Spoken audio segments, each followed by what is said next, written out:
संग्राम साळवी हे एक अभिनेता आहे ज्यांनी बहुतेक मराठी टेलिव्हिजन मध्ये काम केले आहे। त्यांचा जन्म कोल्हापूर येथे झाला। त्यांचे वडील भारतीय नौदलात नौदल अधिकारी आहेत, त्यामुळे ते भारतातील वेगवेगळ्या ठिकाणांहून वाढले आहेत। नंतर ते मुंबईत आले आणि तिथे स्थायिक झाले। संग्राम यांना लहानपणापासूनच अभिनयाची आवड होती। त्यांचे लग्न हिंदी आणि मराठी इंडस्ट्रीतील प्रसिद्ध अभिनेत्री खुशबू तावडेंशी 5 मार्च 2018 रोजी झाले। संग्रामने स्टार प्रवाह वाहिनीवरील देवयानी या दैनंदिन मालिकेतून टेलिव्हिजनवर पदार्पण केले। देवयानीची भूमिका साकारणाऱ्या अभिनेत्री शिवानी सुर्वे सोबत त्यांनी संग्रामची प्रमुख भूमिका साकारली होती। ही मालिका प्रेक्षकांमध्ये खूप लोकप्रिय झाली। या मालिकेनंतर संग्राम आणि शिवानी लगेचच सेलिब्रिटी बनले। संग्राम साळवी यांचा तुमच्यासाठी काय पण हा डायलॉग प्रेक्षकांमध्ये खूप प्रसिद्ध झाला। संग्राम यांना त्यांच्या चाहत्यांमध्ये हा डायलॉग सादर करण्याची मागणी झाली। या मालिकेतून त्यांना खरी ओळख मिळाली होती। देवयानी मालिकेनंतर संग्राम यांना दूरचित्रवाणी वाहिन्यांवरून अनेक ऑफर आल्या।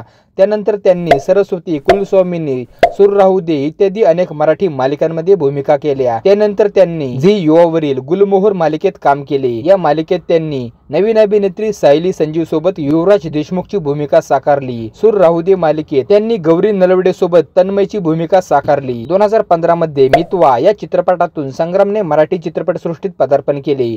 या चित्रपटात त्यांनी एक छोटीशी भूमिका साकारली। त्यानंतर त्यांनी दगडाबाईची चाल या चित्रपटात काम केले। त्यानंतर त्यांनी झाला भोभाटा चित्रपटात काम केले। या चित्रपटात त्यांनी मंत्र्याची भूमिका साकारली। संग्राम साळवी यांनी अटॅक, साजबहार सारखे लघुपटही केले। निर्भया घटनेवर आधारित अटॅक या लघुपटात त्यांनी शिवानी सुर्वे सोबत काम केले आहे। सध्या संग्राम साळवी सोनी मराठीवरील मी तुझीच रे या मालिकेत काम करत आहेत। त्यांनी अभिनेत्री अमृता देशमुखच्या विरुद्ध डेप्युटी कलेक्टर म्हणून जयदत्तची भूमिका साकारली आहे। तर मित्रांनो, तुम्ही संग्राम साळवी आणि शिवानी सुर्वे यांची देवयानी ही मालिका पाहायचा की नाही मला कमेंट करून कळवा।